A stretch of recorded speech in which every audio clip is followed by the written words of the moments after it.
എല്ലാരും ചോദിക്കുന്ന സുരേഷ് ഗോപി എന്ത് ഘോരമായ കുറ്റമാണ് ചെയ്തത്, അയാളെ വെടിവെച്ച് കൊല്ലണോ എന്നൊക്കെയാണ് സോഷ്യൽ മീഡിയയിലുള്ള സന്ദർഭത്തിന്റെ സ്പിരിറ്റ് നമ്മൾ ഉൾക്കൊള്ളുക. അതാണ് ഞാൻ മുമ്പ് പറഞ്ഞ റിപ്പോർട്ടേഴ്സ് അത് വർക്ക് ചെയ്യുക. അതായത് നമ്മുടെ ദേഹത്തെ ആ റിപ്പോർട്ടേഴ്സ് റിഫ്ലെക്സ് വർക്ക് ചെയ്യാതിരിക്കുക എന്നുള്ളത് റിപ്പോർട്ടേഴ്സിനെ സംബന്ധിച്ചിടത്തോളം വലിയ പരാജയമാണ്. ഈ തിണ്ണയിലിരുന്ന് വർത്തമാനം പറയുന്ന പെണ്ണുങ്ങളൊന്നും അധികം മിണ്ടണ്ടാണ് ഒരു കമന്റ് പറഞ്ഞു. സുരേഷ് ഗോപിയെക്കാളും വലിയ വില്ലനായിട്ട് നമ്മൾ കാണുന്നത് ആ കൂടെ ഉണ്ടായിരുന്ന നോക്കി ചിരിക്കുകയും യെസ് സർ എന്ന് പറഞ്ഞു വീണ്ടും ഈ കുട്ടിയോട് മാറി നിൽക്കാൻ പറയൂ എന്ന് പറയുമ്പോൾ യെസ് സർ എന്ന് തലയാട്ടുന്ന മാധ്യമ പ്രവർത്തകരുമാണ്. ഒരു വർഗസ്നേഹവും ഇല്ലാത്തൊരു കൂട്ടർ മാധ്യമ പ്രവർത്തകരാണെന്ന് പലപ്പോഴും പല കാഴ്ചകളും കാണുമ്പോൾ തോന്നുന്നുണ്ട്.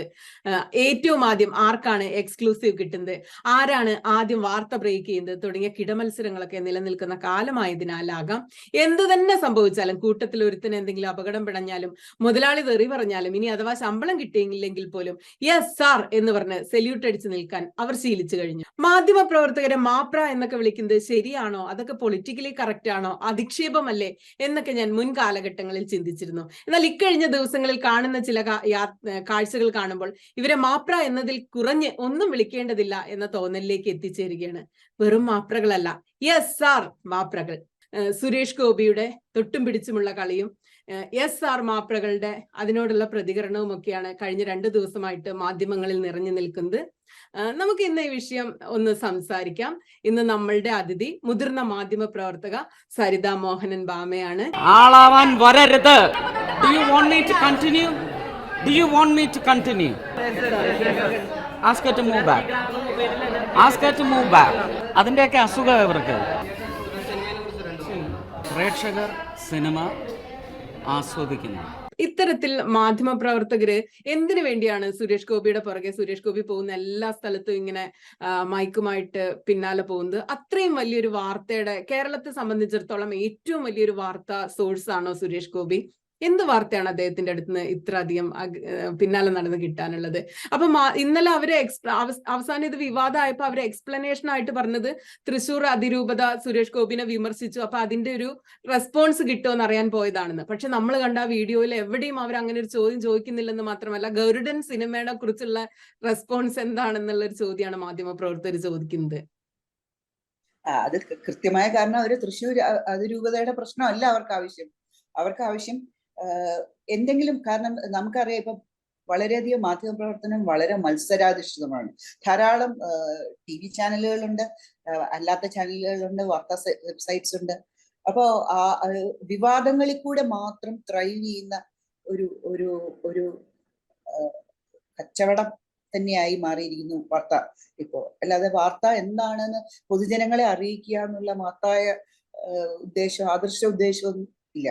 അപ്പൊ വിവാദം ഉണ്ടെങ്കിലേ നമ്മുടെ ചാനലിൽ ആദ്യം ആളുകൾ കാണും. അത് ഈ 150 രൂപ വിലയുള്ള റിമോട്ടിലെ ബട്ടൺ അതിലേക്ക് തന്നെ പെട്ടച്ച് മാറാതിരിക്കണം എന്നുണ്ടെങ്കിൽ ഏറ്റവും പുതിയ വിവാദം. അപ്പൊ അതിരൂപതയുടെ പ്രശ്നമല്ലാതെ വേറൊരു വിവാദം കിട്ടിയല്ലോ.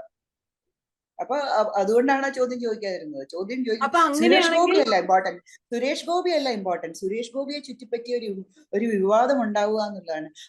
ആ വിവാദത്തിലേക്ക് അവരവര് തന്നെ അതിന്റെ വളമായി മാറുക, അവരവര് തന്നെ അതിന്റെ ഇരയായി മാറുക എന്നുള്ള ഹതഭാഗ്യര് കൂടിയാണ് ഈ പുരുഷ മാധ്യമ പ്രവർത്തകരെന്നാണ് തോന്നുന്നത്. കാരണം ആ വിവാദത്തിൽ ഇപ്പൊ ഉണ്ടായിരിക്കുന്ന നമ്മുടെ മുമ്പിൽ അതിനകത്ത് സുരേഷ് ഗോപിയെക്കാളും വലിയ വില്ലനായിട്ട് നമ്മൾ കാണുന്നത് ആ കൂടെ ഉണ്ടായിരുന്ന നോക്കി ചിരിക്കുകയും യെസ് സർ എന്ന് പറഞ്ഞു വീണ്ടും ഈ കുട്ടിയോട് മാറി നിൽക്കാൻ പറയൂ എന്ന് പറയുമ്പോൾ യെസ് സർ എന്ന് തലയാട്ടുന്ന മാധ്യമ പ്രവർത്തകരുമാണ്. നമ്മളെ ഏറ്റവും ആദ്യം ആലോചിക്കേണ്ട മാധ്യമ പ്രവർത്തനം നമ്മൾ വിടുക, ആദർശം വിടുക. നമ്മൾ അതിന്റെ കൂടെ നമ്മളെ പഠിപ്പിക്കുന്ന, അതിന്റെ ടെക്നിക്സ് തന്നെ പഠിപ്പിക്കുന്നത് നമ്മളെ അടിസ്ഥാന നമ്മളെ ഒരു ഫീൽഡ് റിപ്പോർട്ടിങ്ങിലെ ഏറ്റവും പ്രധാന റിഫ്ലെക്സുകളാണ്. നമ്മളെ റിപ്പോർട്ടർക്ക് ഏറ്റവും വേണ്ടത്. കാരണം നമ്മളെ ഒരു സാധനം കവർ ചെയ്യാൻ വിടുമ്പോൾ അവിടെ സിറ്റുവേഷൻ വേറെ ആണെങ്കിൽ നമ്മുടെ റിഫ്ലെക്സ് എങ്ങനെയായിരിക്കണം എന്നുള്ളത് മാത്രമാണ്. അതാണ് സാധാരണ മനുഷ്യരിൽ നിന്നും ഒരു ട്രെയിൻഡ് മാധ്യമ പ്രവർത്തകനെ ഡിഫറൻഷിയേറ്റ് ചെയ്യുന്ന സംഗതി. അപ്പൊ കൃത്യമായിട്ട് ഇങ്ങനൊരു സിറ്റുവേഷൻ ഉണ്ടാവുമ്പോൾ നമ്മളിൽ നിന്ന് പ്രതീക്ഷിക്കുന്ന റിഫ്ലക്ഷൻ, നമ്മുടെ ആത്മാഭിമാനത്തിന്, മാധ്യമ പ്രവർത്തനത്തിന്റെ ആത്മാഭിമാനത്തിന് മോശമാവാത്ത വിധത്തിലുള്ള റിഫ്ലെക്സ് ഉണ്ടാവുക എന്നുള്ളതാണ് ഒരു പുരുഷനായാലും സ്ത്രീ ആയാലും ആ മാധ്യമപ്രവർത്തകന്റെ റിപ്പോർട്ടറുടെ ബേസിക് ധർമ്മം, അയാളുടെ ട്രെയിനിങ് അതാണ്. അപ്പൊ ആ വിധത്തിൽ പറയുകയാണെങ്കിൽ ഈ ആൺകുട്ടികൾ അവര് വേണ്ട വിധത്തിൽ ട്രെയിനിങ് അവരുടെ സ്ഥാപനത്തിൽ നിന്ന് ലഭിച്ചിട്ടില്ലാത്തവരാണെന്ന് വേണം കരുതാൻ. എത്ര വലിയൊരു ഐറണിയാണ് സംഭവിച്ചത്. ഒരു വാർത്ത എടുക്കാൻ പോകുന്ന മാധ്യമ പ്രവർത്തകര് സ്വന്തം ഒരു വാർത്തയുടെ കേന്ദ്രമായി മാറുന്നു. അവര് തന്നെ ഒരു വാർത്ത സൃഷ്ടിക്കുന്നു, അവരുടെ തന്നെ വാർത്തയാണ് എന്നിട്ട് പോകുന്നത്. ഞങ്ങളുടെ കൂട്ടത്തിലുള്ള ഒരു കുട്ടീനെ അപമാനിച്ചു എന്നുള്ള ഒരു വാർത്തയായി മാറുന്നു. അപ്പൊ സുരേഷ് ഗോപിയുടെ അടുത്ത് പോയിട്ട് ഇവര് തന്നെ വാർത്തയുടെ കേന്ദ്രമായി മാറുകയാണോ? മാധ്യമ പ്രവർത്തകര് വാർത്ത റിപ്പോർട്ട് ചെയ്യേണ്ടവരല്ലേ?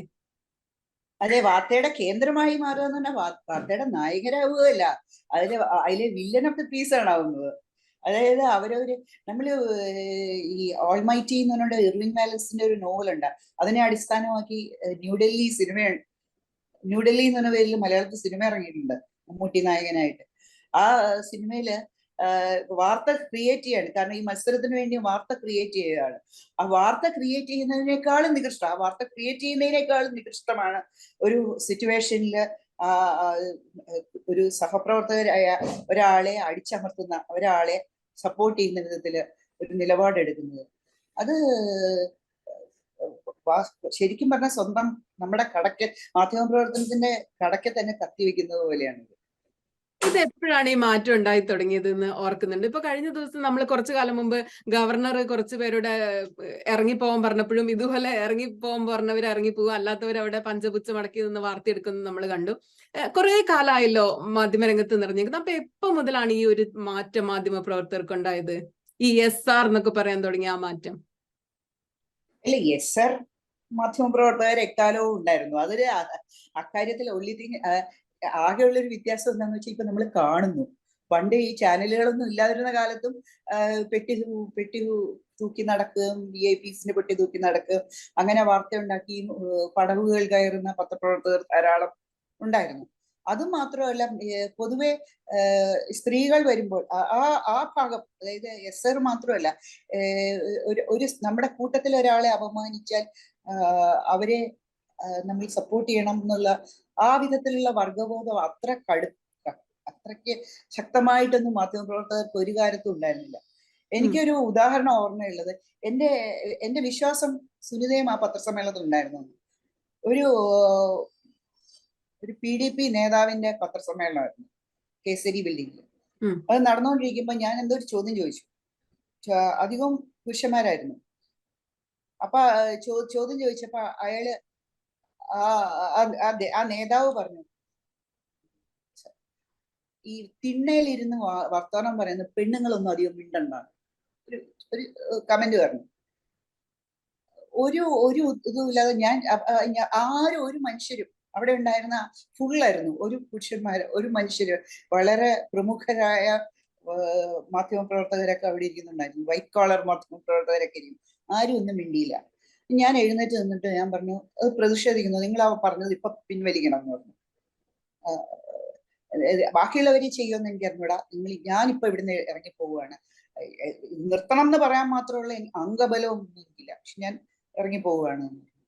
ഞാൻ ഇറങ്ങി പോവുകയും ചെയ്തു. ഞാൻ പിന്നീട് അറിഞ്ഞത് അവിടെ ഉണ്ടായിരുന്നതിൽ പ്രതിഷേധിച്ചു 1-2 പേരെ പ്രതിഷേധിച്ചു, പക്ഷെ അവരൊന്നും വലിയ വലിയ പത്രങ്ങളുടെ ആളുകളൊന്നുമില്ല. അവരൊക്കെ കയ്യും കെട്ടി പോക്കറ്റിൽ കൈ ഇട്ടുമൊക്കെ വളരെ നല്ല കുട്ടികളായിരുന്നു. അപ്പൊ ഇക്കാര്യങ്ങളില് എക്കാലത്തും അതൊക്കെ അങ്ങനെ തന്നെയാണ്. പക്ഷെ കാലക്രമേണത്തിൽ ഇടയ്ക്ക് ഒരു ഘട്ടത്തില് കൂടുതൽ പലവിധ മാധ്യമങ്ങൾക്കെതിരെയുള്ള പല സമ്മർദ്ദങ്ങൾ, പുറത്തുനിന്നുള്ള അധികാര ശക്തികളുടെ സമ്മർദ്ദങ്ങളുടെ കൂട്ടത്തിൽ കൂട്ടായ്മകൾ ഉണ്ടാവുകയും ആ മാധ്യമങ്ങൾ തമ്മിൽ കൂടുതൽ ഒരു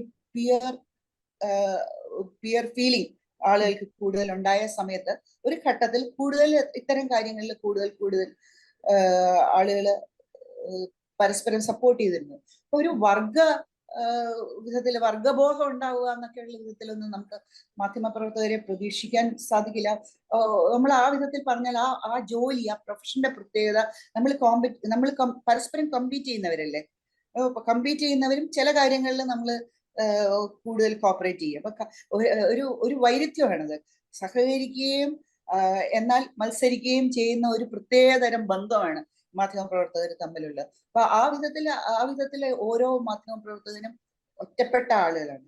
പക്ഷേ അവരുടെ മൂല്യങ്ങൾ ഒന്നായിരിക്കണം. അതായത് അവർക്കെതിരായ ഇത് ഈ വരുന്ന നമ്മുടെ വർഗത്തിൽ ഒരാളെ എന്നുള്ളതല്ല അവർ ആലോചിക്കേണ്ടത്. ഈ വരുന്ന അടി നമുക്കെതിരെയാണ് ഈ കുട്ടിയെ അടിക്കുന്നത്. അതായത് നമ്മൾ ഈ വ്യക്തികൾ തമ്മിലുള്ള കമാറ്ററി വെച്ചിട്ടല്ല പറയേണ്ടത്. ഇത് നമ്മൾ വാർത്തയ്ക്ക് പോകുമ്പോൾ അയാൾ അഹങ്കാരം കാണിക്കുകയാണ് എന്നുള്ളത് തിരിച്ചറിയാനുള്ള ഒരു റിഫ്ലക്സ്, ഞാൻ മുമ്പേ പറഞ്ഞില്ലേ, റിപ്പോർട്ടേഴ്സ് റിഫ്ലക്സ്, അടിസ്ഥാനപരമായിട്ട് അത്രയും മാത്രമേ നമ്മൾ പ്രതീക്ഷിക്കുന്നുള്ളൂ. ആ റിഫ്ലക്സ് എപ്പോ നഷ്ടപ്പെട്ടോ അയാളെ മാധ്യമപ്രവർത്തകൻ പോലും അല്ലാതായി. ഒന്ന് പിന്നെ കേൾക്കുന്ന മനുഷ്യർക്ക് ഒന്ന് എക്സ്പ്ലെയിൻ ചെയ്യാമോ റിപ്പോർട്ടേഴ്സ് റിഫ്ലക്സ് എന്താന്നുള്ളത്? അതറിയാതെ കണ്ടോണ്ടിരിക്കുന്നത്. അല്ല, ഞാൻ മുമ്പേ പറഞ്ഞത്, കാരണം ഏത് കാര്യമായാലും നമ്മൾ റിപ്പോർട്ട് ചെയ്യാൻ പോകുമ്പോൾ സാധാരണഗതിയില് വാർത്ത റിപ്പോർട്ട് ചെയ്യാൻ പോകുകയെന്ന് പറയുന്നത് നമ്മളെ ഒരു കാര്യം ഒരു സ്ഥലത്ത് ഒരു മീറ്റിംഗ് നടക്കുന്നു. ആ മീറ്റിംഗ് കവർ ചെയ്യാന്ന് പറഞ്ഞാൽ നമ്മൾ അവിടെ ചെല്ലുന്നു. ആ ചെല്ലുന്ന സമയത്ത് നമ്മൾ ഒരു പക്ഷേ നമ്മുടെ ഹെഡ് ക്വാർട്ടേഴ്സിൽ നിന്ന് വളരെ ദൂരെയുള്ള ഒരു സ്ഥലത്തായിരിക്കും. നമുക്ക് ഫോൺ ബന്ധം അവരുമായിട്ട് ഹെഡ് ക്വാർട്ടേഴ്സിനോട് എന്ത് ചെയ്യുമെന്ന് ചോദിക്കാൻ പറ്റാത്ത ഒരു സ്ഥലത്തായിരിക്കും. നമ്മൾ അവിടെ ചെല്ലുമ്പോൾ ഒരു സ്ഥലത്തെ ഒരു ഇലക്ഷൻ കവർ ചെയ്യാനായിട്ട് ചെല്ലുന്നു. ആ സ്ഥലത്ത് ചെല്ലുമ്പോൾ, ആ ഇലക്ഷന്റെ മീറ്റിങ്ങിന് ചെല്ലുമ്പോൾ അവിടെ ഉണ്ടാകുന്ന സകല ആളുകളെയും ഒരാൾ വന്ന് വെടിവെച്ച് കുറെ ആളുകളെ വെടിവെച്ച് കൊന്നു, അവിടുന്ന് കൊന്നു. പിന്നെ നമ്മള് കുറച്ചു നേരം കഴിഞ്ഞിട്ട് ഫംഗ്ഷൻ നടക്കാൻ പോവുക. നമ്മുടെ റിപ്പോർട്ടിങ് പിന്നെ നമ്മള് ചെയ്യേണ്ട, അത് നമ്മുടെ റിഫ്ലക്സ്, നമ്മളെ അവിടുന്ന് പറഞ്ഞയച്ചത് ഈ മീറ്റിംഗ് കവർ ചെയ്യാനാണ് എന്ന് പറഞ്ഞിട്ട് നമ്മൾ അവിടെ മീറ്റിംഗ് കവർ ചെയ്യട്ടെ, മീറ്റിംഗ് വരട്ടെ എന്ന് പറഞ്ഞാൽ നമ്മളവിടെ കൈ കെട്ടി നിൽക്കുവോ? ഇല്ല. നമ്മുടെ ജോലി അതല്ല. കാരണം നമുക്ക് അപ്പോൾ നമ്മുടെ പ്രയോറിറ്റീസ് മാറി. അതുപോലെ അവിടെ ചെല്ലുമ്പോൾ അവിടെ ആ സിറ്റുവേഷനിൽ സംഭവിക്കുന്ന പുതിയ കാര്യങ്ങൾ അനുസരിച്ചിട്ട് നമ്മുടെ ആപ്റ്റിറ്റ്യൂഡ്, നമ്മുടെ നിയന്ത്രണങ്ങൾ, നമ്മുടെ മൈക്ക് നീട്ടുന്നത് എവിടെയാണെന്നുള്ള ആ ബോധ്യം, ആ റിഫ്ലക്സ് നമുക്ക് സ്വാഭാവികമായിട്ട് വെറും നാടൻ ഭാഷയെ പറഞ്ഞ ഔചിത്യബോധം, കോമൺ സെൻസ് എന്നൊക്കെ പറയുന്ന സാധനം, അത് കുറച്ചുകൂടി ഈ നാട്ടിൻ ഭാഷയിൽ പറയുന്ന ആ ഔചിത്യം എന്നുള്ളത് കുറച്ചുകൂടി വാർത്തയുടെ കാര്യത്തിൽ സമയബന്ധിതമായതുകൊണ്ട് അത് വളരെ കൂടുതൽ കരുത്തായിട്ട് വേണ്ട ഒരാളാണ് റിപ്പോർട്ടർ എന്ന് പറഞ്ഞാൽ. ആ നിന്ന നിലയ്ക്ക് നമുക്ക് തിങ്കിങ് ഓൺ ദർ ഫീറ്റ് എന്നുള്ള സ്ഥിതി വേണം. അപ്പൊ ആ വിധത്തിലുള്ള ഒരു ട്രെയിനിങ്ങിൽ ആ സമയത്ത് ആ സിറ്റുവേഷൻ അനുസരിച്ച് അവർക്കത് പുനർനിർണയിക്കാനുള്ള ഒരു കഴിവ് വേണം. ആ കഴിവ് ഇല്ലാതെ പോകുന്ന ആൺകുട്ടികൾ, അതാണ് എനിക്ക് തോന്നുന്നത്. ഇപ്പൊ ഇന്നലത്തെ ആ ഗ്രൂപ്പില് എനിക്ക് വളരെ സർപ്രൈസിങ് ആയി തോന്നിയത്, നമ്മള് അത്യാവശ്യം സെൻസിബിൾ ആണെന്ന് തോന്നുന്ന ചിലവരൊക്കെ അതിലുണ്ടായിരുന്നു. ഇപ്പൊ അഞ്ജുരാജിനെ പോലുള്ളവരൊക്കെ അവിടെ ഉണ്ടായിരുന്നു. പലരും, ഇപ്പൊ മനോരമയുടെ റിപ്പോർട്ടർ ആണെങ്കിലും പലരും, ഇവരൊക്കെ വളരെ ജൂനിയർ അല്ല. ഈ പെൺകുട്ടിയാണ് അതിലെ ഏറ്റവും ജൂനിയർ പെൺകുട്ടി എന്നാണ് എനിക്ക് തോന്നുന്നത് റിപ്പോർട്ടറില്. ബാക്കി എല്ലാവരും കുറെ കാലമായിട്ട് ഈ പണിയെടുക്കുന്നവരും സെൻസിബിൾ ആണെന്ന് നമ്മൾ കുറെ കാലമായി തെറ്റിദ്ധരിച്ചിരുന്നവരും ഒക്കെ ആയിരുന്നു. എന്നിട്ടും സുരേഷ് ഗോപി ആയതുകൊണ്ടാണോ, അവർക്ക് ഭയമാണോ, ഈ പെൺകുട്ടിയുടെ അത്ര ധൈര്യം ഇല്ലാഞ്ഞിട്ടാണോ? എനിക്ക് അഞ്ജുരാജൊക്കെ എന്തുകൊണ്ടാണ് അവിടെ അങ്ങനെ നിന്നത് ശരിക്കും ഭയങ്കര അത്ഭുതം തോന്നിപ്പോയി ആ ഗ്രൂപ്പില്. അല്ല, എനിക്ക് ആ വ്യക്തികളെ അറിയില്ല. പക്ഷെ പ്രധാനമായിട്ടും അത് ഈ പറഞ്ഞ പോലെ ഒരു സ്പിരിറ്റ്, ആ സിറ്റുവേഷന്റെ, ആ സാഹചര്യ സന്ദർഭത്തിന്റെ സ്പിരിറ്റ് നമ്മൾ ഉൾക്കൊള്ളുക. അതാണ് ഞാൻ മുമ്പ് പറഞ്ഞ റിപ്പോർട്ടേഴ്സ് അത് വർക്ക് ചെയ്യുക. അതായത് നമ്മുടെ ദേഹത്തെ ആ റിപ്പോർട്ടേഴ്സ് റിഫ്ലക്സ് വർക്ക് ചെയ്യാതിരിക്കുക എന്നുള്ളത് റിപ്പോർട്ടേഴ്സിനെ സംബന്ധിച്ചിടത്തോളം വലിയ പരാജയമാണ്. അല്ലാതെ എല്ലാരും ചോദിക്കുന്ന സുരേഷ് ഗോപി എന്ത് ഘോരമായ കുറ്റമാണ് ചെയ്തത്, അയാളെ വെടിവെച്ച് കൊല്ലണോ എന്നൊക്കെയാണ് സോഷ്യൽ മീഡിയയിലുള്ള ഇതേപോലെ സുരേഷ് ഗോപി അല്ല ഇതുപോലെ മറ്റൊരു വലിയ അമാനുഷൻ കഥാപാത്രം പറഞ്ഞ ഡയലോഗ് പോലെ സെൻസ് വേണം, സെൻസിറ്റിവിറ്റി വേണം, സെൻസിബിലിറ്റി വേണം എന്ന് അവരോട് പറഞ്ഞ ഈ ഇതുപോലൊരു കഥാപാത്രം പറഞ്ഞ ഡയലോഗ് നമുക്ക് തിരിച്ചു പറയേണ്ടി വരും. അതാണ് ആ സമയത്ത് ആ പുരുഷ ജേർണലിസ്റ്റിന് ആവശ്യം. ആ കാര്യത്തിൽ അദ്ദേഹം എത്ര വലിയ ജേർണലിസ്റ്റ് ആയാലും ആ സിറ്റുവേഷനിൽ അദ്ദേഹം അതിൽ പരാജയപ്പെട്ടു എന്ന് തന്നെ പറയേണ്ടി വരും. അവിടെ എസ് ആർ എന്ന് പറഞ്ഞ കുറച്ച് മാധ്യമ പ്രവർത്തകരുണ്ടായിരുന്നു. ഞാൻ അവരുടെ പേര് നോട്ട് ചെയ്തിട്ടുണ്ട്. ഒന്ന് മാതൃഭൂമിയിലെ ലിഷോയ്, 2 മനോരമയിലെ നിഖിൽ ഡേവിസ്, ഏഷ്യാനെറ്റിലെ അഞ്ജുരാജ്, 24-ലെ സൂരജ്, ന്യൂസ് 18-ലെ ധനേഷ്. ഇത്രയും ആളുകളാണ് അവിടെ കൂടി നിന്ന്. ഒരാൾ തോള് കാണിച്ചു കൊടുക്കുന്നു, മറ്റവരൊക്കെ എസ് ആർ എന്ന് പറയുന്നു, മൂവ് ബാക്ക് എന്ന് പറയുമ്പോൾ അതിനെ സപ്പോർട്ട് ചെയ്യുന്നു. ഇത്രയും പേരാണ് അത് ചെയ്തുകൊണ്ടിരുന്നത്. അത് തന്നെയാണ് വേണ്ടത്. ഇവരുടെ പേരുകളും ചിത്രങ്ങളും സഹിതം these are the people who betrayed us. ഇവരാണ് നമ്മുടെ കൂട്ടത്തിലുള്ളവരെ വഞ്ചിച്ചത്. എസ് ആർ എന്ന് പറഞ്ഞ മൈക്ക് വെച്ച പോയ ആളുകൾ എന്ന് പറഞ്ഞിട്ട് ഇവരുടെ പേരുകൾ നമ്മൾ എല്ലാവരും അത് പ്രചരിപ്പിക്കുകയാണ് വേണ്ടത്. അതാണ് നമ്മുടെ മുമ്പിലുള്ള ഒരു മാർഗം. രണ്ടാമത്തെ മാർഗം, ഈ സുരേഷ് ഗോപി പങ്കെടുക്കുന്ന എല്ലാ ഒരു പത്രസമ്മേളനത്തിനും കവർ ചെയ്യാൻ വനിതാ മാധ്യമ പ്രവർത്തകരുണ്ടാവില്ല എന്ന ഒരു സംഗതി എല്ലാ മാധ്യമ സ്ഥാപനങ്ങളിലും അയക്കുക. അതിനോട് നിങ്ങൾ കോപ്പറേറ്റ് ചെയ്യുന്നത് നിങ്ങളുടെ ജെൻഡർ സെൻസിറ്റീവ്നെസ് എത്രത്തോളം ഉണ്ടെന്ന് നമുക്ക് അറിയാൻ സാധിക്കും. അതുകൊണ്ട് ഒരു കത്ത് അവർക്ക് കൊടുക്കുക, എല്ലാ മാധ്യമ സ്ഥാപനങ്ങൾക്കും കൊടുക്കുക. അങ്ങനെ നമുക്ക് മാധ്യമ സ്ഥാപനങ്ങളുടെ മേധാവികള് അവരുടെ മനസ്സെങ്ങനെ, അവരുടെ പ്രോഗ്രസീവ്നെസ് എത്രത്തോളം ഉണ്ടെന്ന് നമുക്ക് അറിയാൻ സാധിക്കും. ഇപ്പൊ ഇത്തരം സാഹചര്യങ്ങളൊക്കെ ഒരുപാട് ഉണ്ടാവാറുണ്ട്. ചിലരൊക്കെ പ്രതികരിക്കാറുണ്ട്. ഇപ്പൊ ഷിതയെ പോലെ അല്ലെങ്കിൽ ഇന്നലത്തെ പെൺകുട്ടിയെ പോലെ ഒക്കെ പ്രതികരിക്കുന്ന സ്ത്രീകളോ പെൺകുട്ടികളൊക്കെ ഉണ്ടാവാറുള്ളൂ. പുരുഷന്മാരെ ഞാൻ അങ്ങനെ കണ്ടിട്ടില്ല. പക്ഷെ അതിന്റെയൊക്കെ പേരിൽ പലരുടെയും കരിയർ പോയതായിട്ടും അവരുടെ വിസിബിലിറ്റി പോയതായിട്ടും പിന്നീട് ജോലി ചെയ്യാനുള്ള സുഖം പോകുന്നതായിട്ടൊക്കെ നമ്മൾ പലപ്പോഴും കണ്ടിട്ടുണ്ട്. എങ്ങനെയാണ് ഇപ്പൊ ഇന്നലെ ഷിതയല്ല, വേറൊരു കുട്ടിയാണ് ഇത് കവർ ചെയ്യാൻ വേണ്ടി, വേറൊരു പുരുഷനാണ് മാധ്യമത്തിൽ നിന്ന് പോകുന്നത്. രണ്ടാമത് സുരേഷ് ഗോപിയുടെ ആ വാർത്താ സമ്മേളനം അറ്റൻഡ് ചെയ്യാൻ പോലും ഷിതയ്ക്ക് പറ്റാതെ വരുന്നു. അതുപോലെ സമൂഹ മാധ്യമങ്ങളിൽ നടക്കുന്ന വ്യക്തിഹത്യ, ഇപ്പൊ ഇന്നലെ റിപ്പോർട്ടറിന്റെ പെൺകുട്ടിയെ പറ്റി പറയുന്ന കാര്യങ്ങൾ, നമ്മൾ പ്രതികരിക്കൂ എന്നൊക്കെ പറയെങ്കിലും സ്ഥാപനം ഒരു ദിവസമൊക്കെ ചെറിയൊരു പിന്തുണ തന്നതായിട്ട് അഭിനയിക്കുകയൊക്കെ ചെയ്യെങ്കിലും രണ്ടാമത്തെ ദിവസം തൊട്ട് ഇവരുടെ ജീവിതം ഭയങ്കര നരകമായി മാറില്ലേ ശരിക്കും ഇത്തരം വിവാദങ്ങളിൽ പെട്ടുകഴിയുന്നതോടെ? പക്ഷെ അങ്ങനെയാണെങ്കിലും അത് താൽക്കാലികമാണ്. കാരണം എന്താന്ന് വെച്ചാൽ ഈ സിറ്റുവേഷനിൽ, ഇപ്പോഴത്തെ സിറ്റുവേഷൻ ജേർണലിസം എന്ന് പറഞ്ഞാൽ വളരെ അരക്ഷിതാവസ്ഥ. ഈ ഷിതയുടെയും സൂര്യയുടെയും കാര്യം മാത്രമല്ല പറഞ്ഞത്, ജേർണലിസം മൊത്തത്തിൽ ആൺകുട്ടികൾക്കായാലും പെൺകുട്ടികൾക്കായാലും വളരെ അരക്ഷിതാവസ്ഥയുള്ള ഒരു പ്രൊഫഷനാണ്. ഭൗതികമായിട്ട് ഞാൻ പറഞ്ഞത്, അവര് ഏത് നിമിഷം വേണമെങ്കിലും, അപ്പൊ അവർക്ക് ഈ അവരവരുടെ മാനേജ്മെന്റ് വിപണിയുടെ ദാസ്യം ചെയ്യുന്നു, ഇവര് മാനേജ്മെന്റിന്റെ ദാസ്യം ചെയ്യുന്നു.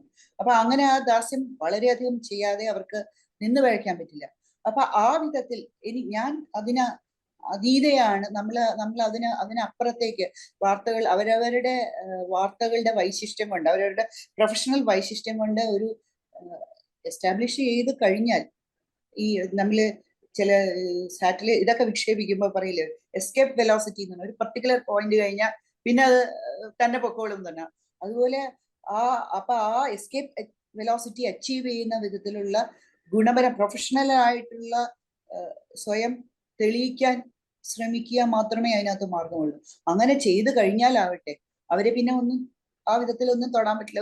ഒരു പോയിന്റ് കഴിഞ്ഞാൽ ഞാൻ പേരുകൾ പറയുന്നില്ല, ഇപ്പൊ വാർത്തകളിൽ തന്നെ, ഇപ്പൊ സ്ഥാപനങ്ങളിൽ തന്നെ വളരെ തലപ്പത്തെത്തിയ സ്ത്രീകൾ ഒന്നോ രണ്ടോ സ്ത്രീകളുണ്ട്. അവരുടെ കൂടുതൽ ചെറുപ്പകാലത്ത് അവരുടെ പ്രൊഫഷണൽ വൈശിഷ്ട്യം അവരുടെ ഇന്റർവ്യൂസ് കൊണ്ടും അവരുടെ ചോദ്യങ്ങൾ കൊണ്ടും അവരുടെ സ്റ്റോറീസ് കൊണ്ടും തെളിയിച്ച ആളുകളാണ്. അങ്ങനെ തെളിയിച്ച ഒരു സിറ്റുവേഷൻ ഉണ്ടാക്കി കഴിഞ്ഞാൽ അപ്പൊ അതുവരെ ഇത്തരം പോരാട്ടങ്ങൾ തുടരേണ്ടി വരും എന്ന് തന്നെയാണ് തോന്നുന്നത്. പക്ഷെ അതിനകത്തും ചെറിയ വിജയങ്ങളുണ്ട്. നമ്മളിപ്പോ ഷിതയോ സൂര്യയോ ഓർത്തിരിക്കുന്നത് അവര് ഒരു സ്ഥലത്ത് ഒരു നിലപാട് പ്രഖ്യാപിച്ചതിലൂടെയാണ്. അപ്പൊ ആ വിധത്തിൽ അവര് വിജയിച്ചു എന്ന് തന്നെയാണ് പറയുന്നത്. അവര് സമൂഹത്തിന്റെ പുരോഗതിയിൽ, അവരുടെ സ്ഥാപനത്തിൽ വാർത്തയുടെ കാര്യത്തിലോ ചിലപ്പോൾ ഒരുപക്ഷെ ചില സഹപ്രവർത്തകർക്ക് അലോസരം ഉണ്ടാക്കിയിട്ടുണ്ടാവും. പക്ഷെ ആത്യന്തികമായി പറയുകയാണെങ്കിൽ അവര് സമൂഹത്തിന്റെ പുരോഗതിയിലേക്ക് ഒരു കൊച്ചു കാൽവയ്പ് അവർ നടത്തുകയാണ് അവർ ചെയ്തിട്ടുള്ളത്. ഇന്നലെ ഈ സുരേഷ് ഗോപിയുടെ കയ്യിലേക്ക് മറ്റോട് തിരിച്ച് സംസാരിച്ച ആ പെൺകുട്ടി ഒരു ചെറിയ, അതായത് ജെൻഡർ സെൻസിറ്റിവിറ്റിയെ കുറിച്ചിട്ടുള്ള അവയർനെസ്സിനെ കുറിച്ചിട്ടുള്ള ഒരു ചെറിയ മെസ്സേജ് വിക്ഷേപിച്ചു. കുറെ ആളുകൾ കുരുകുറുക്കുമായിരിക്കും, പക്ഷെ ഇനി അടുത്ത തവണ അങ്ങനെ പറയുന്നതിനെ കുറിച്ച് രണ്ടു വട്ടം ആലോചിക്കും. കുറെ ആളുകളെങ്കിലും, കുറെ ഇത് കണ്ടുകൊണ്ടിരിക്കുന്ന വലിയ ലാർജർ സമൂഹം ഉണ്ടല്ലോ, നമ്മൾ ഈ മാധ്യമ സമൂഹം എന്ന് പറയുന്ന ചെറിയ ആളുകളെ, ഒരു ചെറിയ സെറ്റ് ഓഫ് കമ്മ്യൂണിറ്റി, ഉപസമൂഹത്തിനെ മാത്രം ആലോചിക്കാതെ ഒരു വിശാലമായ സമൂഹത്തിനെ നോക്കുമ്പോൾ അതിനകത്ത് എത്രയോ പരിഷ്കൃതരായിട്ടുള്ള ആളുകൾ ഒരു പക്ഷേ ഈ ജെൻഡർ ഡിഫറൻഷ്യലിനെ കുറിച്ചും ജെൻഡർ സെൻസിറ്റിവിറ്റിയെ കുറിച്ചും സമത്വത്തിനെ കുറിച്ചും ഇത്തരം സട്ടിലിറ്റീസ് അതിനെക്കുറിച്ച് അവരുടെ മനസ്സിൽ ആലോചിച്ചിട്ടില്ല എന്നുള്ളൊരു സിറ്റുവേഷൻ ഉണ്ടാകും. അവര് ഈ കാര്യം അവരുടെ കണ്ണ് തെളിയിക്കാൻ ഈ സംഭവം ഉപകരിക്കും. അപ്പൊ ആ വിധത്തിൽ ഇവരെ ഓർമ്മിക്കപ്പെടും. അപ്പൊ അതിൽ ദുഃഖം തോന്നേണ്ടതില്ല. ഇന്നലെ സൂര്യ ചെയ്തത് ശരിക്കും ഷിതയേക്കാൾ കുറച്ചുകൂടെ ധീരമായ ഒരു പ്രവൃത്തിയാണ്. കാരണം ഷിത ഇത് ആദ്യമായിട്ട് ചെയ്യുമ്പോൾ എല്ലാവരും പിതൃവാത്സല്യാണ്, മാതൃവാത്സല്യാണെന്നൊക്കെ പറഞ്ഞ് ന്യായീകരിക്കാനുള്ള ഒരു ശ്രമം ഉണ്ടായിരുന്നു. അതിനുശേഷം സുരേഷ് ഗോപി ശരിക്കും പറഞ്ഞാൽ സ്വയം എക്സ്പോസ്ഡ് ആവുക ചെയ്യുന്നു. ഓരോ സിറ്റുവേഷനിലും വന്നിട്ട് no touching, body touching, stay away എന്നൊക്കെ പറയുന്നു, നാടകം കളിക്കുന്നു. അതിനുശേഷം ഇന്നലെ ഈ സിറ്റുവേഷൻ ഉണ്ടാക്കുന്നു. അപ്പൊ സുരേഷ് ഗോപി ഒരിക്കലും എക്സ്പെക്ട് ചെയ്യുന്നില്ല. കാരണം ഷിതേനെ ഇത്രയും ഭയങ്കരമായിട്ട് സൈബർ അറ്റാക്ക് ഒക്കെ നടത്തിയ ഒരു സാഹചര്യമൊക്കെ സുരേഷ് ഗോപിയും കാണുന്നുണ്ടല്ലോ.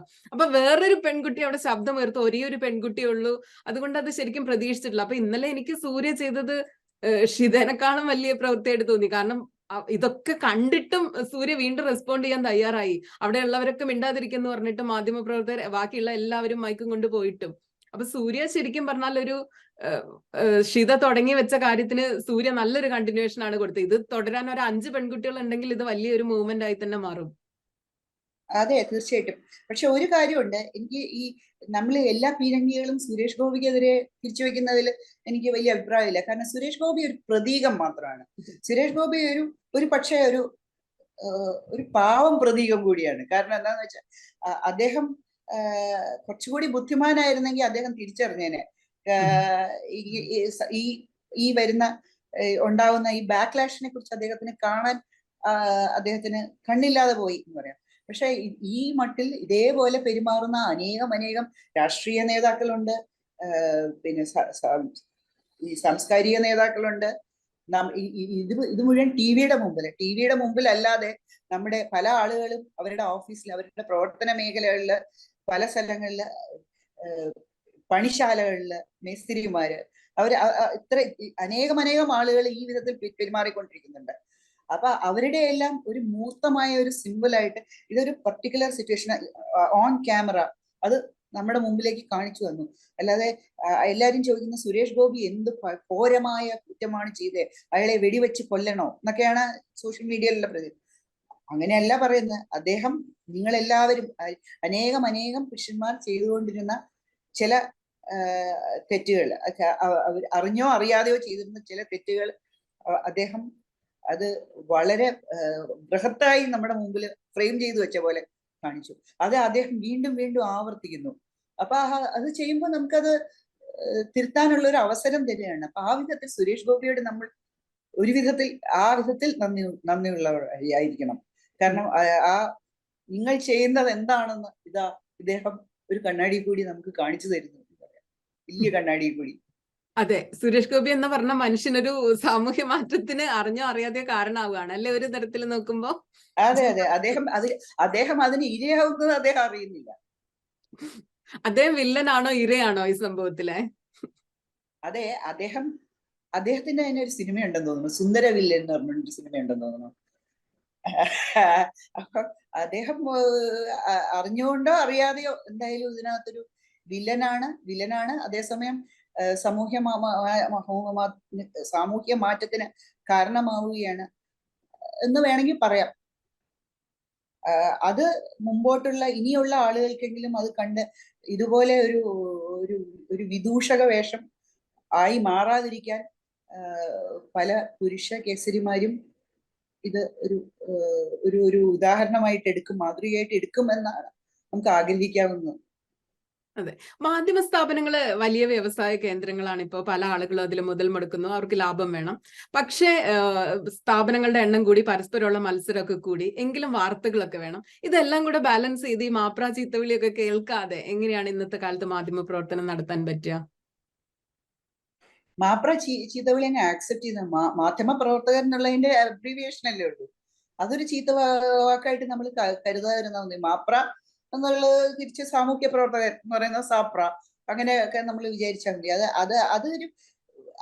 ഇതിനകത്തൊരു ഫാക്ട് എന്താന്ന് വെച്ചാൽ, എന്തുകൊണ്ടാണ് ഈ മാപ്ര എന്ന് ചീത്തവാക്ക് എന്നുള്ള മട്ടിൽ വിളിക്കുന്നുണ്ടെങ്കിൽ അത് താരതമ്യേന ഒരു മൈൽഡ് ആയിട്ടുള്ള ഒരു വാക്കാന്നാണ് എനിക്ക് തോന്നുന്നത്. ആ വിധത്തിലുള്ള ചീത്തവിളി അർപ്പിക്കുന്ന ആളുകളും ഉണ്ട്. കാരണം ഈ മുമ്പ് പറഞ്ഞതുപോലെ ഒരു ക്യാപിറ്റൽ കൊണ്ടുള്ള ഒരു ബിസിനസ് ആയിരുന്നു, മൂലധനം കൊണ്ടുള്ള ഒരു കളിയാണ് മാധ്യമ പ്രവർത്തനം എന്നുള്ളത്. അപ്പൊ ഇതിലൊരു സർവൈവൽ ഓഫ് ദി ഫിറ്റസ്റ്റ് എന്നൊരു സംഗതിയുണ്ട്. അപ്പൊ അത് കാരണം കൂടുതൽ വിവാദം ഉണ്ടാക്കുന്ന വാർത്തകൾ കൊണ്ടുവരുന്ന ആളുകൾക്ക് വേണ്ടിയുള്ള മാധ്യമപ്രവർത്തകർക്ക് വേണ്ടിയുള്ള ഒരു കിടമത്സരം മാധ്യമ സ്ഥാപനങ്ങൾക്ക് ഇടയിൽ ഉണ്ട്. അതായത് നമ്മൾ മുമ്പ് ധരിച്ചിരുന്ന വികസനോന്മുഖ മാധ്യമ പ്രവർത്തനം, അത്തരം പല കാര്യങ്ങളും വളരെ പോസിറ്റീവായിട്ടുള്ള മാധ്യമ പ്രവർത്തനം രീതികൾ പലതും ആണ് ഇതുകൊണ്ടുണ്ടാവുന്ന നഷ്ടം ആ മേഖലകൾക്കാണ്. ഇതാണോ മാധ്യമ പ്രവർത്തനം എന്ന് ചോദിച്ചാൽ അതല്ല. ഒരു കാലത്തും ഇത്ര ഇരുളടഞ്ഞ ഒരു ദശയിലൂടെ നമ്മൾ കടന്നു പോയിട്ടില്ല. അത് ഈ കൈൻഡ് ഓഫ് ഇപ്പൊ ഈ ഡാർവിനിസത്തിൽ പറയുന്ന ഒരു പോയിന്റ് കഴിയുമ്പോൾ ഇതിനകത്തെ ക്വാളിറ്റി ഉള്ളവർ മാത്രം ബാക്കിയാവും.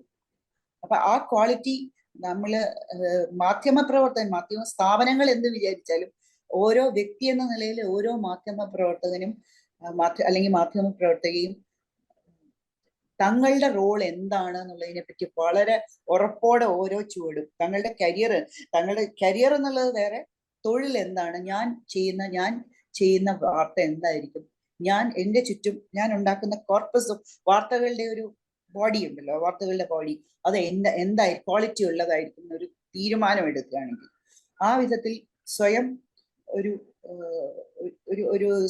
സ്വയം പ്ലേസ് ചെയ്യാൻ സാധിക്കുകയാണെന്നുണ്ടെങ്കിൽ മാധ്യമ സ്ഥാപനങ്ങൾക്ക് അതിനപ്പുറം ഒന്നും ചെയ്യാൻ സാധിക്കില്ല. അപ്പൊ ആ വിധത്തിൽ പോരാട്ടം, അതിനുവേണ്ടിയുള്ള ഒരു പോരാട്ടം എന്ന് ഞാൻ പറയുന്നില്ല. പോരാട്ടം എന്ന് പറയുമ്പോൾ അതൊരു ലീനിയർ മാത്രമാവും. അതിനുവേണ്ടിയുള്ള ഒരു പുരോഗതിക്ക് വേണ്ടിയുള്ള ഒരു കയറ്റം, ആ യാത്ര തുടങ്ങേണ്ടത് വ്യക്തികളായ മാധ്യമപ്രവർത്തകരിൽ നിന്നാണ്. അത് മുകളിൽ നിന്ന് താഴേക്ക് വരില്ല, കോർപ്പറേറ്റ് ശക്തികളിൽ നിന്ന് താഴേക്ക് വരില്ല. താഴെ നിന്ന് മുകളിലേക്ക് വരുമ്പോൾ അവർക്കത് റെസിസ്റ്റ് ചെയ്യാൻ പറ്റാതെ നമ്മളെ ആ കസേരകളിലേക്ക് വരികയും ഉണ്ടാവും. ഇപ്പൊ ദൂരദർശൻ മാത്രമുള്ള ഒരു ടെലിവിഷൻ കാലം കണ്ടിട്ടുണ്ട്. പിന്നീട് അവിടെ ഏഷ്യാനെറ്റ് വരുന്നു. ആളുകളെ ഭയങ്കര ഇംപ്രസ് ചെയ്തു. ടെലിവിഷൻ കാലം വരുന്നതിന് മുമ്പും കണ്ടിട്ടുണ്ട്. ദൂരദർശന്റെ മുമ്പ് ഒരു കാലം ഉണ്ടായിരുന്നു ടെലിവിഷൻ ഇല്ലാതെ. പിന്നീട് അവിടെ നിന്ന് വന്ന് നമ്മളിപ്പോ പുതുതായി ലോഞ്ച് ചെയ്ത 2 ചാനലുകളുടെ മാധ്യമ പ്രവർത്തനം അടക്കമുള്ളത് നമ്മൾ കണ്ടുകൊണ്ടിരിക്കുകയാണ്. ഇതെല്ലാം ഓക്കെ ആയിട്ടാണോ തോന്നുന്നത്, അതോ എന്തെങ്കിലും ഇത്തരം മാധ്യമ പ്രവർത്തനത്തിന് എന്തോ കുഴപ്പമുണ്ട്, ഇങ്ങനെയല്ല വേണ്ടതെന്ന് തോന്നാറുണ്ടോ? അല്ല, നമ്മൾ എപ്പോഴും മാധ്യമ പ്രവർത്തനം വേണ്ട എന്ന് പറയുന്നത് മാധ്യമ പ്രവർത്തനത്തിന്റെ പ്രിൻസിപ്പിളിന് അഗൻസ്റ്റ് ആണ്. കാരണം നമ്മള് ബഹുസ്വരത വേണം. കാരണം നമ്മൾ ചെയ്യുന്നത് മാത്രമാണ് നല്ലത് എന്ന് പറയുന്നതിന് എഗൻസ്റ്റ് ആയിട്ട് അങ്ങനെയല്ല. ഭരണപക്ഷവും പ്രതിപക്ഷവും മാധ്യമങ്ങൾ ഇവർ ചെയ്യുന്നത് രണ്ടും തെറ്റ് എന്ന് പറയുന്ന ഒരു പക്ഷമായിട്ട് ആണ് നമ്മൾ 4th പില്ലർ ഓഫ് ഡെമോക്രസി ആയിട്ടാണ് മാധ്യമം. അപ്പൊ നമുക്ക് ഞാൻ എന്നുള്ള ഒരു പത്രം മാത്രമേ പാടുള്ളൂ, അല്ലെങ്കിൽ ഞാൻ എന്ന് പറഞ്ഞ TV ചാനൽ മാത്രമേ പാടുള്ളൂ എന്നത് നമുക്ക് പറയാൻ പറ്റില്ല.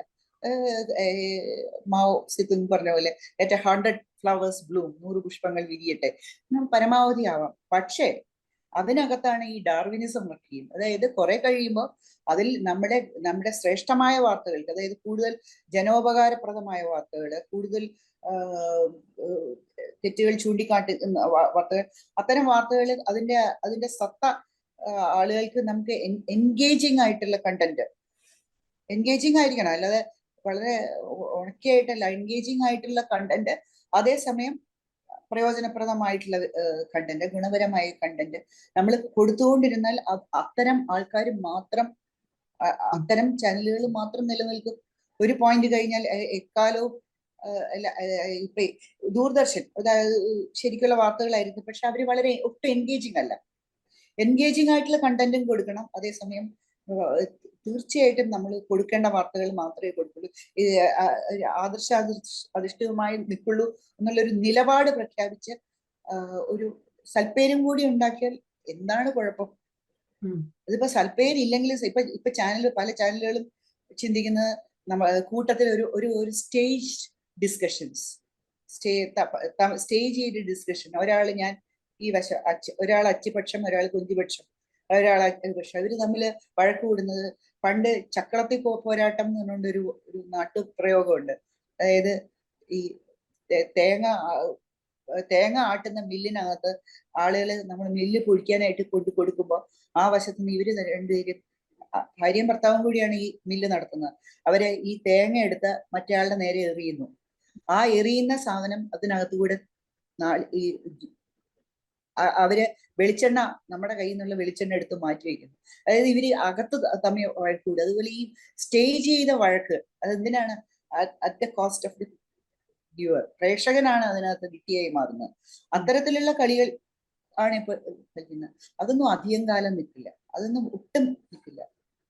അത് മാത്രമല്ല, മാധ്യമപ്രവർത്തകരും മനുഷ്യരാണ്, എല്ലാ മനുഷ്യർക്കും രാഷ്ട്രീയമൊക്കെ ഉണ്ട്. ഇപ്പൊ ഈ പറഞ്ഞ സംഭവം റിപ്പോർട്ടർ ചാനലിൽ നമ്മൾ എല്ലാ ദിവസവും രാത്രി കാണുകയാണ്, മീറ്റ് ദ എഡിറ്റേഴ്സ് എന്ന് പറഞ്ഞിട്ട് ഇവർ അങ്ങോട്ടും ഇങ്ങോട്ടും തർക്കിക്കുന്നത്, തല്ലുകൊടുക്കുന്നത്. അവര് നമ്മളുടെ അടുത്ത് പറയുന്നത് ഞങ്ങൾ രാഷ്ട്രീയം പറയും, ഞങ്ങൾക്ക് രാഷ്ട്രീയമുണ്ട് എന്നാണ്. ഇപ്പൊ മനുഷ്യർക്ക് രാഷ്ട്രീയം ഉണ്ടാവുന്നതിൽ തെറ്റൊന്നുമില്ല. അപ്പൊ ഇത്തരത്തിൽ പച്ചയ്ക്ക് രാഷ്ട്രീയം പറയുന്ന അവരുടെ വാർത്തകൾക്കും രാഷ്ട്രീയത്തിന്റെ നിറം ഉണ്ടാവില്ലേ എന്ന് മനുഷ്യർ സംശയിക്കില്ലേ? രാഷ്ട്രീയം പറയുന്നതിൽ തെറ്റൊന്നുമില്ല, പക്ഷെ അത് സ്റ്റേജ്ഡ് ആവുമ്പോഴേ, അതായത് ഒരു ഒരു ഒരു ഡിബേറ്റ് കൊഴുപ്പിക്കാൻ വേണ്ടി രാഷ്ട്രീയം നമ്മൾ ആക്കി പറയുമ്പോൾ മാത്രമേ കുഴപ്പമുള്ളൂ. അത്രേ ഉള്ളൂ കുഴപ്പം. അത് കുറച്ച് നാള് 2-3 തവണ നമ്മളത് കണ്ടു കഴിയുമ്പോൾ നമുക്ക് തിരിച്ചറിയാൻ പറ്റും. പ്രേക്ഷകൻ അത്ര വിട്ടിയല്ല. ആദ്യം 1-2 തവണ, ഒരു തവണ കാണും, 2 തവണ കാണും.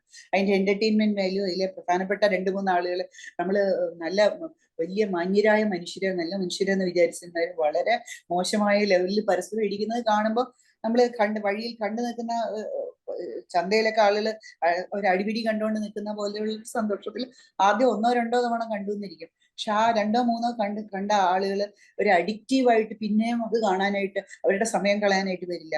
പിന്നെയും കാണാൻ വരുന്നത് ആദ്യമായി കാണാൻ വരുന്നവർ മാത്രമേ. അപ്പൊ അതാ ഞാൻ പറഞ്ഞത്, അതൊരു സസ്റ്റൈനബിൾ അല്ല. മാധ്യമപ്രവർത്തകരുടെ ക്രെഡിബിലിറ്റി എത്രത്തോളം പ്രധാനമാണ്? മാധ്യമപ്രവർത്തകരുടെ ക്രെഡിബിലിറ്റി ഇപ്പൊ ഈ പറഞ്ഞ സംഭവമായിട്ട് കണക്ട് ചെയ്ത് ചോദിക്കുകയാണെങ്കിൽ, ഇത്തരത്തിലുള്ള സ്റ്റേജ് ഷോകളും നാടകങ്ങളും ഒക്കെ നടത്തുമ്പോൾ അവരവരുടെ ക്രെഡിബിലിറ്റിനെയാണല്ലോ അത് ബാധിക്കുക. മാധ്യമപ്രവർത്തകരെക്കാൾ എന്തുകൊണ്ടും ബുദ്ധിയുള്ളവരാണ് പ്രേക്ഷകർ. അവർ ഈ കാര്യങ്ങളൊക്കെ തിരിച്ചറിയുന്നു, കാണുന്നു. ഒരു കാലത്ത് വലിയ ഹൃദയത്തിൽ ചേർത്ത് വെച്ച് ആരാധിച്ചിരുന്ന മാധ്യമപ്രവർത്തകരാണ് ഇത് ചെയ്യുന്നതെന്നുള്ളതിൽ അവർക്ക് നിരാശ ഉണ്ടാവുന്നു. അതാണ് പോയിന്റ്.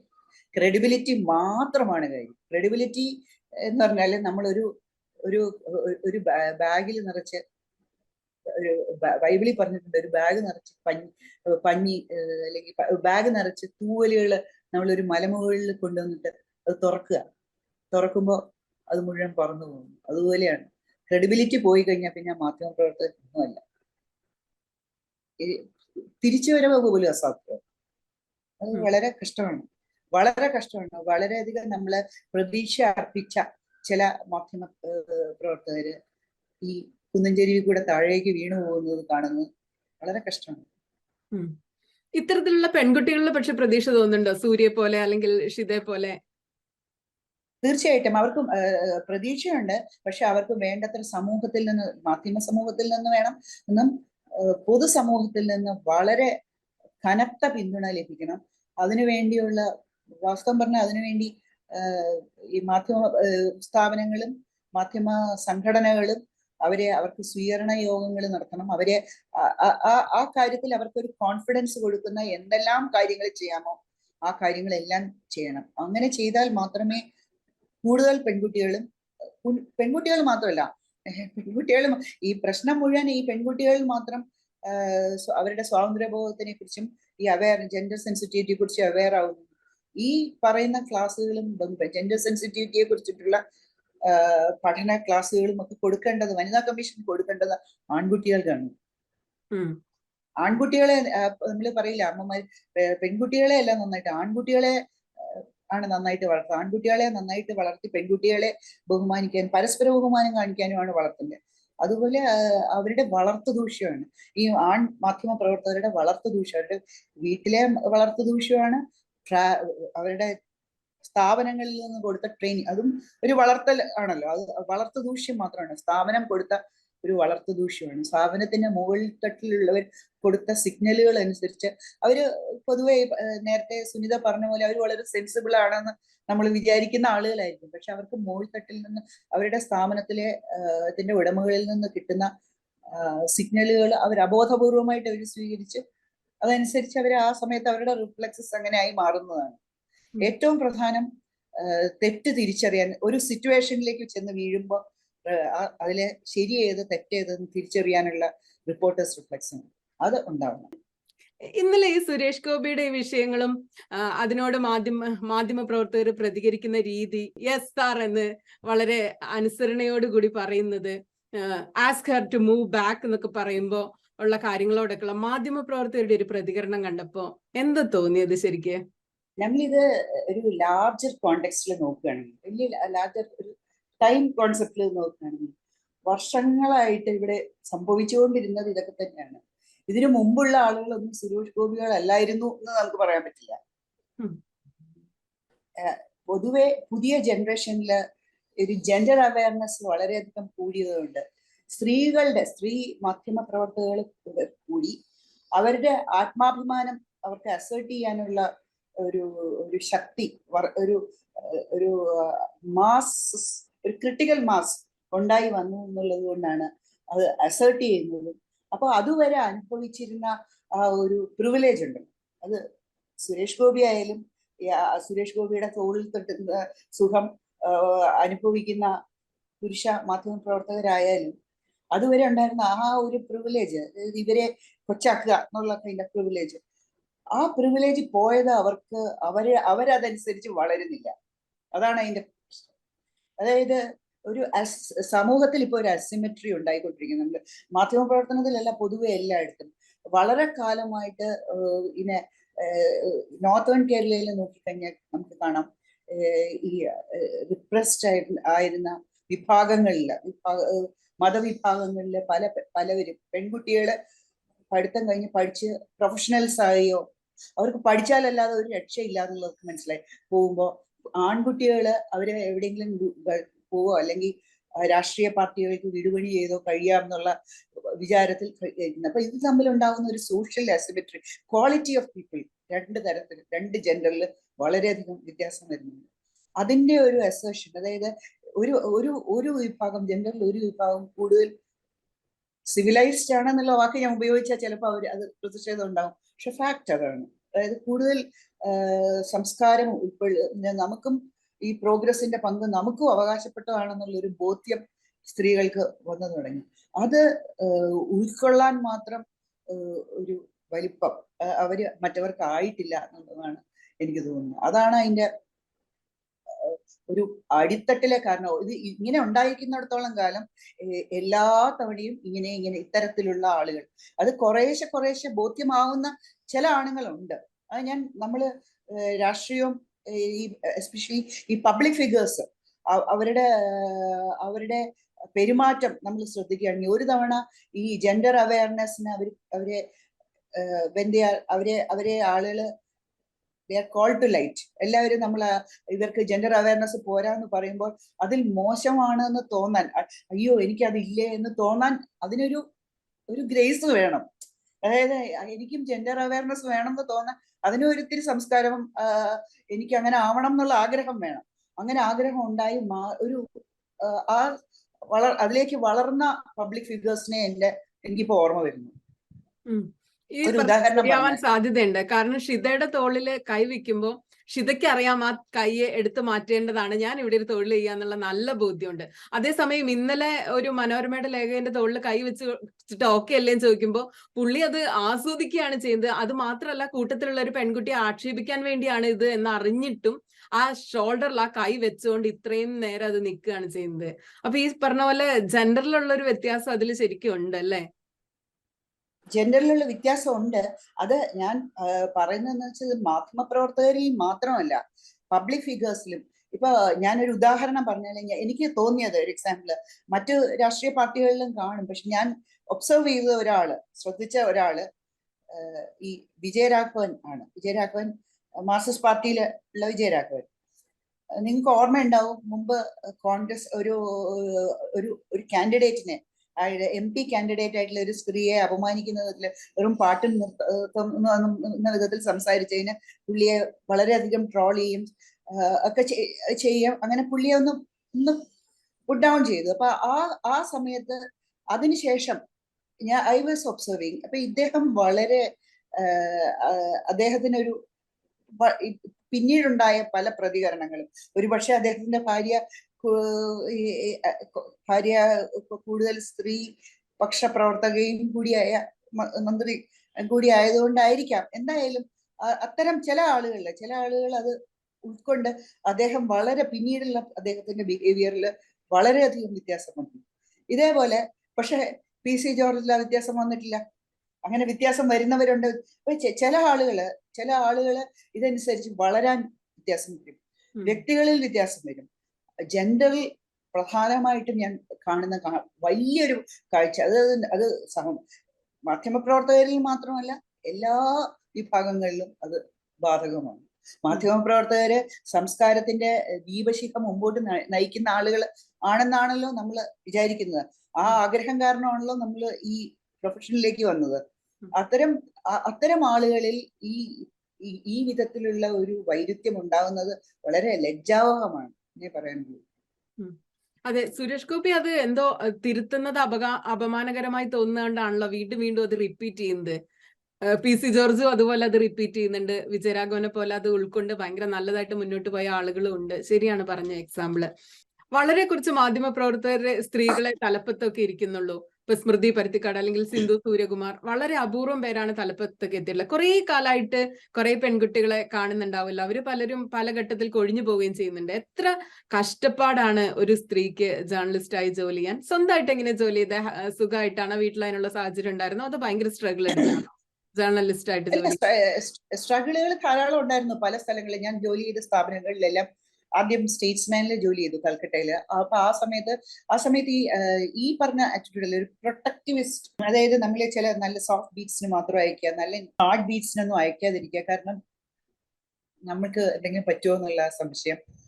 അപ്പൊ ആ വിധത്തിലുള്ള പ്രശ്നങ്ങളൊക്കെ ഉണ്ടായിരുന്നു. അപ്പൊ അതിൽ നമുക്ക് പറ്റും, നമ്മളവിടെ നമുക്ക് പ്രശ്നങ്ങൾ ഉണ്ടാവില്ല എന്നൊക്കെ നമുക്ക് പ്രൂവ് ചെയ്ത് വരേണ്ടതുണ്ടായിരുന്നു. പിന്നീട് മനോരമയിൽ വർക്ക് ചെയ്തു. ആ സമയത്ത് ഇതുപോലെ അപ്പോഴും ഭയങ്കര പ്രൊട്ടക്ടിവിസം ഉണ്ടായിരുന്നു. ആദ്യകാലത്ത് ആ കാലത്ത് സ്ത്രീകളൊന്നും ഇല്ലായിരുന്നു. അപ്പോ ചില സിറ്റുവേഷൻസിൽ ചില സ്ഥലത്ത് പോയി നമ്മള് ചില ഇത് കവർ ചെയ്യാൻ പോകുമ്പോൾ അവിടുത്തെ ആളുകളിൽ നിന്ന് നമ്മളെ ശാരീരികമായി ആക്രമിക്കുന്ന സിറ്റുവേഷൻസ് ഉണ്ടായിട്ട് അത് ഞാൻ അവിടുന്ന് എങ്ങനെയൊക്കെയോ രക്ഷപ്പെട്ട് തിരിച്ചു വന്നിട്ട് ഞാൻ ബോധപൂർവം തീരുമാനം എടുത്തു തിരിച്ച് സമാജ സ്ഥാപനങ്ങളിൽ അവിടെ ആരോടും അത് പറഞ്ഞില്ല. കാരണം പറയുകയാണെങ്കിൽ നമുക്ക് പിന്നീടുള്ള അത്തരം അസൈൻമെന്റുകൾ കിട്ടാതിരിക്കുക. അത് മാത്രമല്ല, അതൊരു വലിയ ചില സമയങ്ങളിൽ ചില കാര്യങ്ങൾ നമ്മൾ ഒരു കാര്യം ഞാൻ പഠിച്ചു. ചില സമയത്തുനിന്ന് നമുക്കുണ്ടാവുന്ന ചില നമുക്ക് തിരിച്ചടികൾ അത് നമ്മൾ മറച്ചു വെച്ച് മുമ്പോട്ട് നീങ്ങുന്നതാണ് നല്ലതെന്നുള്ളതാണ് എനിക്ക് മനസ്സിലായി. കാരണം അത്തരം കാര്യങ്ങൾ നമ്മൾ പറയുമ്പോൾ നമ്മളെ ഇനി സ്ത്രീകളെ തന്നെ, ഞാൻ മാത്രമല്ല, ഇനി സ്ത്രീകളെ തന്നെ മാധ്യമ സ്ഥാപനങ്ങളിലേക്ക് എടുക്കണ്ടെന്നൊരു തീരുമാനത്തിലേക്ക് എത്തിച്ചേരാൻ അന്ന് ആ മാധ്യമ സ്ഥാപനം എത്തിച്ചേരാനുള്ള സാധ്യത ഉണ്ടായിരുന്നു. അപ്പൊ അങ്ങനെയുള്ള ചില സാഹചര്യങ്ങളിൽ നമ്മൾ അങ്ങനെ ഏറ്റെടുത്ത് പല അടവുകളും പയറ്റി വേണ്ടി വന്നു പോയിട്ട് നീങ്ങാൻ.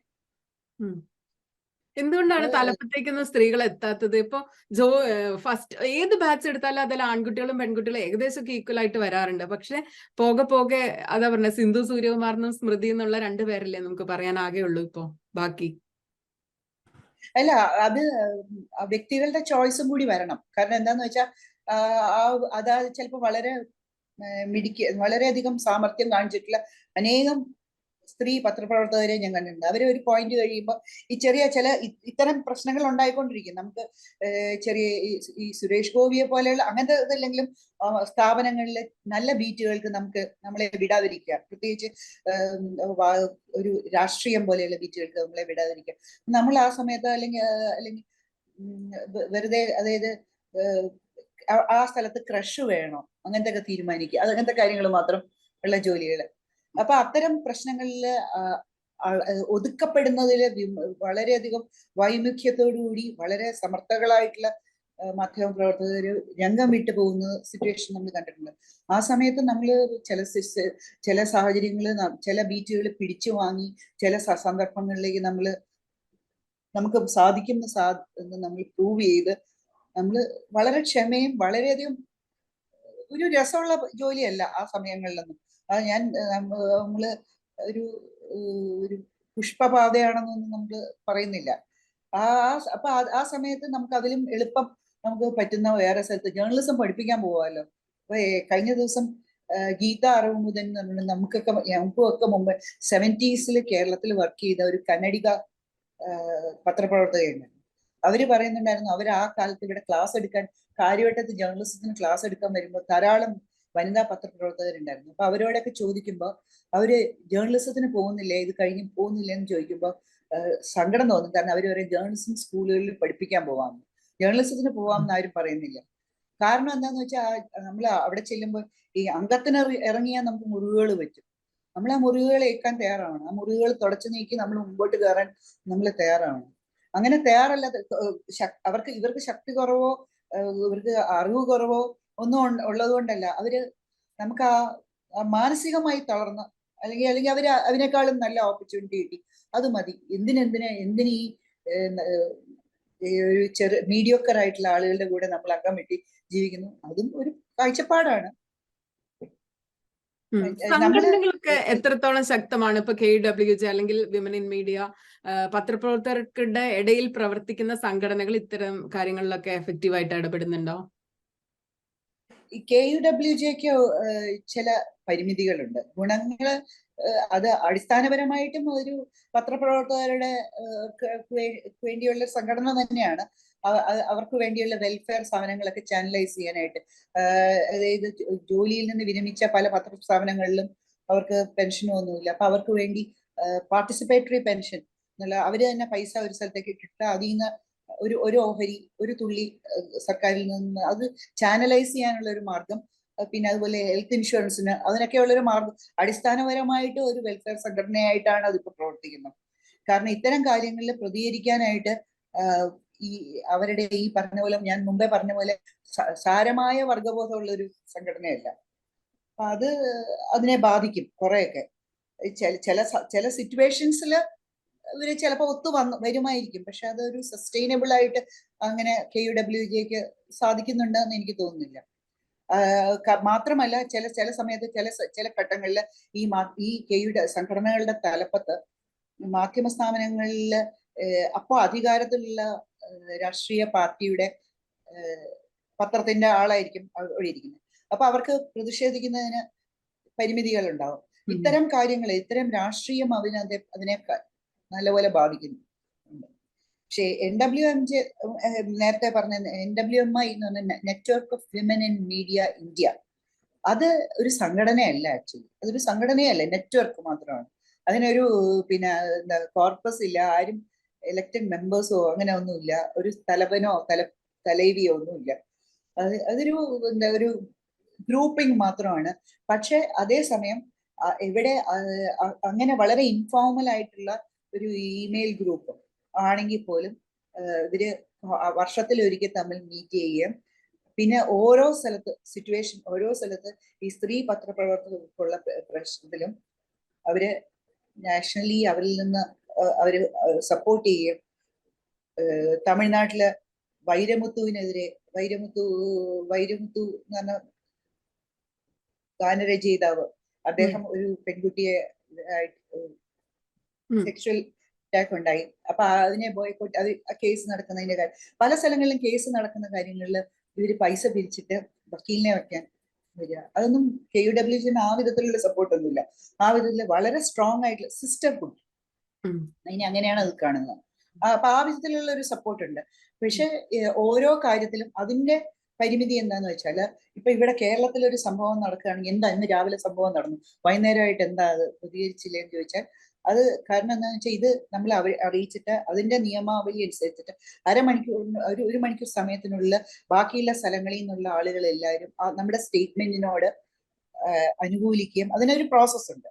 ആ പ്രോസസ്സിന് 1-2 ദിവസം താമസം വരും. അപ്പൊ അതുപോലെ കേരളം ആയാലും കാശ്മീർ ആയാലും മണിപ്പൂർ ആയാലും ഇവിടുന്ന് ആളുകൾ പഠന സംഘം പോകും, അതിനെക്കുറിച്ച് പഠിക്കുക, പുസ്തകം എഴുതുക, വളരെ അക്കാഡമിക് ആയിട്ടും വളരെ സിസ്റ്റമാറ്റിക് ആയിട്ടും കാര്യങ്ങൾ നടക്കുന്നുണ്ട്. പക്ഷെ അത് ഈ പറഞ്ഞ പോലെ യൂണിയനോ ഒന്നുമല്ല, അതിന് ആരും പൈസയുടെ പണപ്പിരിവില്ല, അങ്ങനത്തെ യാതൊരു ഇടപാടും ഇല്ല. പക്ഷെ അതിന് അതൊരു സിസ്റ്റർഹുഡ് വാല്യൂ ഉണ്ട്. അത് ഞാൻ മുമ്പ് പറഞ്ഞ പോലെ പത്രപ്രവർത്തകരുടെ മൂല്യങ്ങളെ വളരെയധികം സ്വാധീനിക്കുന്നുണ്ട്. ആ വിധത്തില് ഒരു പക്ഷേ വനിതാ പത്രപ്രവർത്തകർക്ക് പുരുഷ പത്രപ്രവർത്തകർക്ക് കിട്ടുന്നതിനേക്കാളും ഗുണപരമായ ഒരു വളർച്ചയ്ക്ക്. കാരണം ഈ കണ്ടിന്യൂസ്ലി ഈ പല സ്ഥലങ്ങളിൽ നിന്നും വളരെ മുതിർന്ന ഉത്തമരായ പത്രപ്രവർത്തകരുടെ അവരുടെ ആദർശ വിചാരവും അവരെ എങ്ങനെ ചെയ്യണം അവരുടെ പരിചയവും അവരുടെ ഗൈഡൻസും മൂല്യങ്ങളെ കുറിച്ചിട്ടുള്ള അവരുടെ അതിങ്ങനെ ഇൻപുട്സ് കിട്ടിക്കൊണ്ടിരിക്കുന്നു എന്നുള്ളത് കൊണ്ട് അവർക്ക് പുരുഷ പത്രപ്രവർത്തകരെക്കാളും ഒരു ആനുകൂല്യമുണ്ട്. ഒരു പക്ഷേ ഗുണപരമായ ഒരു വളർച്ച ഇവർക്ക് വരാൻ കാരണം പുരുഷ പത്രപ്രവർത്തകരെക്കാളും വരാൻ കാരണം ഇത്തരം ചില സാമീപ്യങ്ങളായിരിക്കാം. ഉപദേശിക്കുന്നൊക്കെ ഭയങ്കര ബോറാണ്. എന്നാൽ ഇങ്ങനത്തെ ഒരു ഗതികെട്ട സാഹചര്യത്തിലൊക്കെ വന്ന് നിൽക്കുമ്പോ യുവതലമുറേനെ ഒരു ഉപദേശിക്കുകയാണെങ്കിൽ എന്ത് ചെയ്യാനാ പറയാ? അവരുടെ തൊഴിൽ എങ്ങനെ എടുക്കാനാ പറയാ? അല്ല, ഉപദേശങ്ങൾ ആരെയും ഒറ്റ ഇത് തന്നെ ഒരു ഉപദേശവും ആരുടെയും കേൾക്കാതിരിക്കുക, അതാണ് എൻ്റെ ഉദ്ദേശം. കാരണം എന്താണെന്ന് വെച്ചാൽ നമ്മള് അവരവര് വ്യക്തിപരമായിട്ടും അടിസ്ഥാനപരമായിട്ടും ആ പുരുഷനായാലും സ്ത്രീ ആയാലും പത്രപ്രവർത്തക അല്ലെങ്കിൽ പത്രപ്രവർത്തകൻ ഒറ്റ ആളാണ്. കാരണം നിങ്ങൾ ഇന്ന് ഈ സ്ഥാപനത്തിൽ ജോലി ചെയ്യുന്നു, ഇന്ന് ഈ സ്ഥാപനത്തിന്റെ മൈക്ക് ചുമക്കുകയോ എന്തോ ചെയ്യുന്നു, പക്ഷെ നിങ്ങളുടെ ഉള്ളിലെ നിങ്ങൾ ഉണ്ടാക്കുന്ന സ്റ്റോറി, നിങ്ങൾ ഉണ്ടാക്കുന്ന ആ സാംസ്കാരിക ചലനം നിങ്ങൾ ഉണ്ടാക്കുന്നത് മാത്രമാണ്. ഓരോ സ്റ്റെപ്പിലും ആ ബോധ്യം ഉണ്ടാവണം. നിങ്ങൾ കൈരളിയുടെ മൈക്ക് പിടിച്ചാലും മാധ്യമത്തിന്റെ മീഡിയ വണ്ണിന്റെ മൈക്ക് പിടിച്ചാലും ഏഷ്യാനെറ്റിന്റെ മൈക്ക് പിടിച്ചാലും നിങ്ങൾ ഉള്ളിൽ പ്രവർത്തിക്കുന്ന മൂല്യം ഒന്നായിരിക്കണം. അതിൽ വർഗബോധം നമ്മുടെ കൂടെയുള്ള ആളെ ഇത് ചെയ്താൽ എന്നൊക്കെയുള്ള വർഗബോധം നിങ്ങളുടെ ഉള്ളിൽ നിന്നാണ് വരുന്നത്, മുകളിൽ നിന്നല്ല വരുന്നത്. മുകളിൽ നിന്നോ വശങ്ങളിൽ നിന്നോ വരുന്ന ഒരു ഉപദേശവും കേൾക്കാതിരിക്കുക, അവരവരുടെ ഉള്ളിൽ മാത്രം നോക്കുക എന്നുള്ളതാണ് എൻ്റെ ഒരേ ഒരു ഉപദേശം. ആരെങ്കിലൊക്കെ നന്നാവട്ടെ ഇത് കേട്ടിട്ട്. Thank you.